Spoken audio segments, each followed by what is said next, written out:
السلام علیکم ناظرین، آپ دیکھ رہے ہیں ZH نیوز. میں ہوں ظہیر احمد. کچھ اہم باتیں کرنی ہیں، کچھ اندر کی باتیں ہیں جو پتہ چلی ہیں کہ بڑے گھر سے شہباز شریف صاحب کو کیا واضح طور پر پیغام دیا گیا اور کیوں دیا گیا، کس حوالے سے دیا گیا، اور اس کا ریئیکشن بھی آپ کے سامنے آیا ہے. تھوڑا سا اس کے اوپر بات کریں گے.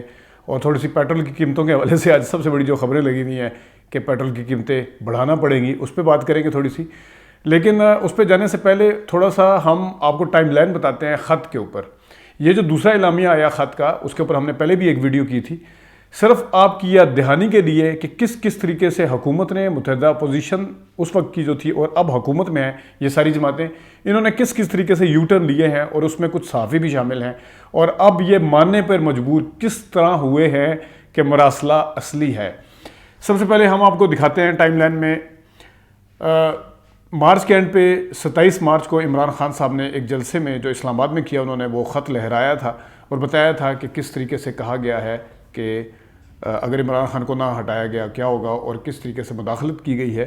اس کے اوپر پھر بعد میں جو اس وقت نیشنل سیکورٹی کمیٹی کی میٹنگ ہوئی تھی، اس کا ایک اعلامیہ آیا تھا، اس میں تھا کہ مداخلت ہوئی ہے، ڈیمارش دیں گے، سارا کچھ وہ سب آپ کے سامنے ہے.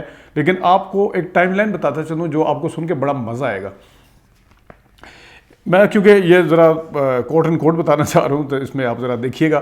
عمران خان بیرونی ایجنٹ ہیں، جھوٹی پرچیاں دکھاتے ہیں، ہر وقت یہ اپنا وقت گزار رہے ہیں اور جھوٹی پرچیاں دکھاتے ہیں. ان کا وقت پورا ہو چکا ہے. مولانا فضل الرحمان، یعنی کہ وہ جو خط تھا، وہ جو مراسلہ تھا، جو آج ان کی موجودگی میں جو نیشنل سیکورٹی کمیٹی کی میٹنگ ہوئی ہے اور ساروں نے مانا ہے کہ وہ تھا، اور اس طرح کی کوئی یہ چیز ثابت نہیں ہوئی کہ وہ جھوٹا تھا. لیکن یہ فضل الرحمان صاحب جس وقت عمران خان صاحب نے لہرایا تھا، تو یہ 27 مارچ کے بعد یعنی 1 یا 2 اپریل کا ان کا بیان ہے، بلکہ 28 اگست کا بیان ہے، 28 اگست کا بیان ہے. دھمکی خیز خط جادو ٹونے سے کبوتروں کے ذریعے بنی گالا آیا مریم نواز شریف. میں دوبارہ پڑھ دوں، آپ کو یقین نہیں آیا تو. دھمکی خیز خط جادو ٹونے سے کبوتروں کے ذریعے بنی گالا آیا، یعنی کہ بالکل ہی جھوٹا ہے. انہوں نے تو اس چیز کو ماننے سے نکار دیا. یہ ان کا بیان ہے 29 اگست کا. اس کا مطلب اخبار 29 اگست کا ہے، تو 28 اگست کے اخبار میں 28 اگست کو یہ بیان آیا. آگے سنیں جی. دھمکی امیز مراسلے سے متعلق الزامات صداقت نہیں ہیں. وائٹ ہاؤس 1 اپریل جیو نے جنگ نے سوالات بھیجے تھے. یعنی کہ جس وقت امریکہ کی طرف سے، وائٹ ہاؤس کی طرف سے یہ ڈینائل آیا تھا، تو ہمارے یہاں پہ جتنی اس وقت کی اپوزیشن جماعتیں تھیں اور آج کی جو حکومت میں جماعتیں ہیں، یہ اس کے اوپر ایسے ایمان لے آئے تھے جیسے کوئی صحیفہ آ گیا ہے، اور کیونکہ ان کو سوٹ کرتا تھا. اور ہمارے صحافی ریکارڈ کے اوپر ہے، اس کے اوپر میں ویڈیو بھی بنا چکا ہوں جس میں نے کمپیریزن کیا تھا کہ اگر آپ ڈینائل پہ، ان کے ڈینائل پہ یقین رکھتے ہیں، تو کچھ ڈینائل ایسے بھی تھے جس پہ آپ یقین کرنے کے لیے تیار نہیں ہیں. وہ تھے DGISPR کے یہاں سے، کیونکہ ان کو سوٹ نہیں کرتے تھے. ان میں سے ایک بات یہ تھی کہ اس دن ملاقات ہی نہیں ہوئی تھی. DGISPR نے بتایا تھا 9 اپریل کو وزیر اعظم کی نہ آرمی چیف سے ملاقات ہوئی تھی، نہ ISI سے. لیکن اس کے حوالے سے BBC نے جو خبریں شائع کی، کچھ نے پتہ نہیں کوئی تھپڑ وپڑ کا ذکر کیا، کچھ نے ہیلی کاپٹر میں لے جایا گیا، اور پتہ نہیں کیا کیا ہوا اور کیا نہیں ہوا. لیکن اس میں DGISPR نے اس کی وضاحت تردید کی تھی، لیکن اس کے اوپر کوئی بھی یقین کرنے کے لیے تیار نہیں تھا، کیونکہ ان کو سوٹ نہیں کرتا تھا. امریکہ کا وہ جو ڈینائل تھا وہ ان کو سوٹ کرتا تھا، اس لیے وہ اس کے اوپر جس طرح ایمان لے کے آتا ہے بندہ، اس طرح ایمان لے آئے تھے. اور ویسے بھی ان کے اوپر تو ویسے لے آتے ہیں ایمان. آگے سنیں جی. نیشنل سیکورٹی کمیٹی میں خط لے آئے 3 ہفتے ہو گئے ہیں. نیشنل کمیٹی میں خط لے آئے، کیا 3 ہفتے سوتے رہے؟ اچھا، شروع میں نے یہ بہانہ لگایا. یہ بہانہ ہی میں آپ کو بتاتا چلوں، ان کے اندر اتنا دماغ نہیں ہے خود ہی اس طرح کی کوئی پوائنٹ نکال سکے. یہ سب سے پہلے شاہ زیب خانزادہ کو سنتے ہیں، پھر حامد میر کو سنتے ہیں، اس کے بعد سلیم صافی کو سنتے ہیں. وہ جو کچھ کہتے ہیں پھر ان کو زندہ باد کہتے ہیں، ان کو شابشی دیتے ہیں سر عام آ کے.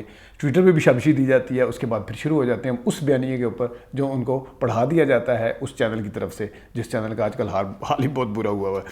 اچھا، اور یہ سوتے رہے کیونکہ سب سے پہلے انہوں نے بات اٹھائی تھی، تو پھر یہ ان کے پیچھے لگ گئے تھے. جس طرح کوئی پیچھے چل پڑتا ہے، فالوور جو ہوتا ہے نا. اچھا، اب حامد میر صاحب کی سن لیں جی. انہوں نے پورا، میں یہاں پہ آرٹیکل ان کا دہرانا نہیں چاہتا، لیکن انہوں نے بڑی ڈٹائی کے ساتھ حامد میر صاحب نے کہا تھا کہ خط اصلی نہیں ہے، جعل سازی ہوئی ہے، ری رائٹ کیا گیا ہے. خط اصلی نہیں ہے، اصلی ہے ہی نہیں. آپ کوئی پوچھے، 2 اس کے اوپر کمیٹیاں ہوئی ہیں، میٹنگ ہوئی ہیں. بیرونی سازش کا ٹھیک ہے، ان کے اس کے اوپر بھی بات ہو سکتی ہے بہرحال، لیکن ان کے بقول نہیں ہے. تو وہ خط اصلی تھا تو آپ نے کہا نا انہوں نے اعلامیے میں کہ بیرونی سازش نہیں ہوئی اور ڈماش دیا جائے گا، انٹرفیرنس ہے. ان صاحب نے تو خط ہی جعل سازی کا کہہ دیا تھا. آپ پتہ نہیں دوبارہ سے کس طرح آگے پھر باتیں شروع ہو جاتے ہیں کرنے. خط جھوٹ ہے، اس کا وجود ہی نہیں ہے، یہ فارن آفس میں تیار کیا گیا ہے وغیرہ وغیرہ. یہ ہے شاہد خاقان عباسی صاحب، جس طرح میں نے پہلے کہا تھا کہ ان کو ایک راستہ دکھا دیا جاتا ہے، وہ بنا تحقیقات کیے وہ چل پڑتے ہیں، انہیں تو بس پوائنٹ سکورنگ چاہیے ہوتی ہے. یہ حقیقت ہے اس خط کی. میں اس کے اوپر بلاول بھٹو صاحب کا، مولانا فضل الرحمان کے اور مزید، اور شاہد خاقان عباسی اور احسن اقبال صاحب کے میں مزید آپ کو بیانات پڑھ کے سنا سکتا ہوں، بتا سکتا ہوں کہ جو اس وقت ماننے کے لیے تیار نہیں تھے کہ خط اس لیے، وہ کہتے تھے خط نکلی ہے، اور اب جناب سے وہ کچھ اور کہہ رہے ہیں اس کے اوپر. اور اب پیٹرول، آج کی اخبار میں سب سے بڑی خبر ہے کہ پیٹرول کی قیمتیں بڑھانا پڑے گی. عمران موزولی سے بچنے کے لیے ایندھن کی بجلی پر بھاری سبسڈی اور ایمنسٹی کا جال لے کے آنے والی حکومت کے لیے بچھایا تھا. پہلی بات تو یہ ہے کہ جب ان کی گورنمنٹ تھی، آپ لوگ صبح شام ان کے اوپر تنقید کرتے تھے کہ پیٹرول مہنگا کیوں ہو رہا ہے. وہ کہتے رہے کہ منڈیوں میں اس طرح ہے جو آج آپ کو پتہ چل رہا ہے. لیکن ان کے اوپر سیاسی پوائنٹ سکورنگ کیونکہ آپ نے کرنی تھی وہ کر چکے تھے، تو اس کے اوپر کوئی بات نہیں کی آپ نے، نہ وہ ماننے کے لیے تیار تھے. انہوں نے غیر مقبول فیصلے کیے تھے. میرا خیال ہے عمران خان صاحب نے 3-4 سال، یہ ان کے دشمن بھی مانتے ہیں، ان کے اوپر جو کرٹک ہیں صحافی ہیں وہ بھی مانتے ہیں کہ انہوں نے غیر مقبول فیصلے کچھ کیے جن کی وجہ سے تھوڑا سا بوجھ پڑا مہنگائی کا، جس میں ایک سب سے بڑا فیصلہ یہ تھا کہ وہ سبسڈی نہیں دیں گے. انہوں نے نہیں دی. اینڈ پہ آگے انہوں نے سبسڈی ضرور دی تھی جس وقت انہوں نے دیکھا کہ عوام کی اس طرح واقعی میں چیخیں نکل رہی ہیں. لیکن اب یہ اسی سبسڈی کی بات کر رہے ہیں جو عمران خان دینے کے لیے تیار نہیں تھے. اور معذرت کے ساتھ ابھی یہ سبسڈی پہ عمران خان پہ جو آخری سال میں انہوں نے دی تھی 3.5 سال میں، اس کے اوپر تنقید کر رہے ہیں. لیکن سبسڈی کی وجہ سے مشہور کون ہے؟ وہ ہیں شہباز شریف.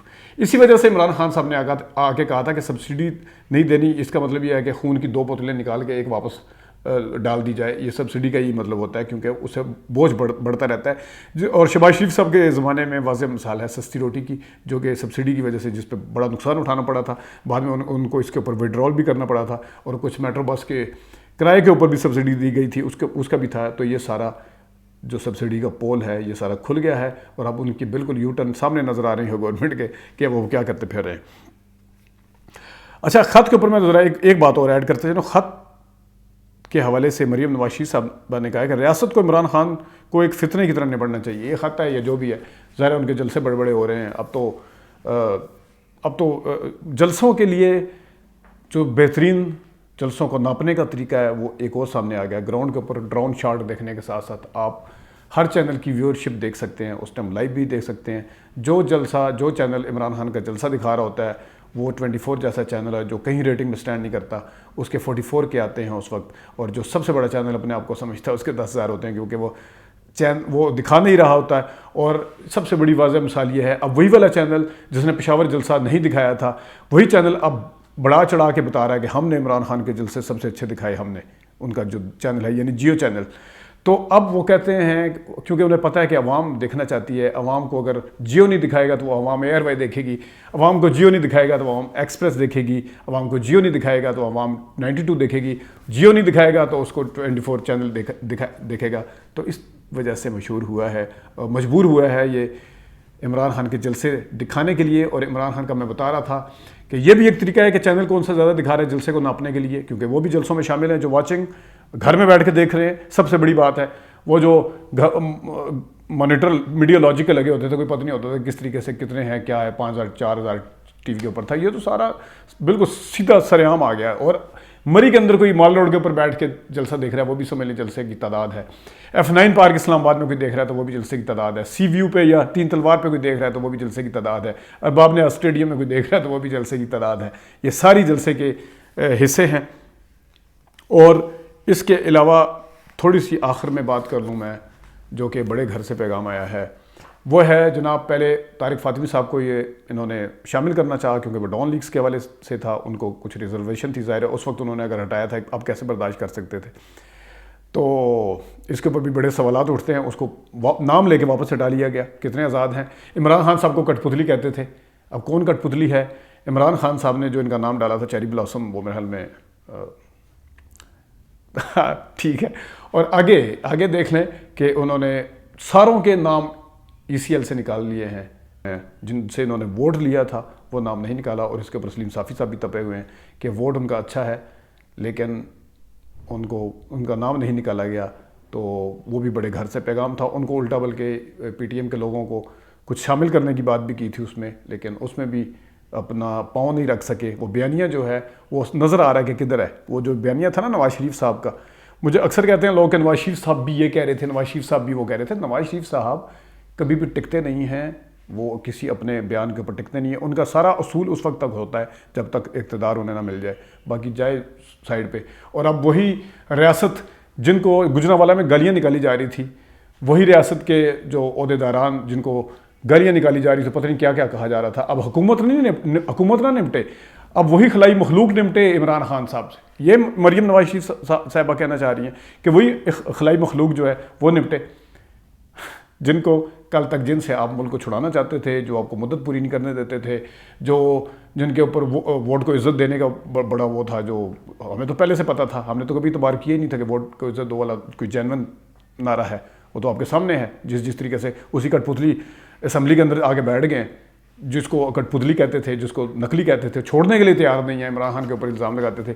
ان کی چھوڑی اسمبلی، اس کے اوپر ان کے دیے ہوئے MNA اس کے اوپر بیٹھ کے وہی فلور کراسنگ کروا کے سارا کچھ تیار بیٹھے ہوئے ہیں. تو یہ ان کے اصول ہیں، یہ ہے سب کچھ. اور یہ کٹ پتلی اب دیکھ لیں کہ کون ہے کون نہیں ہے. ناظرین ابھی تک کے لیے اتنی اجازت دیجیے. اللہ حافظ.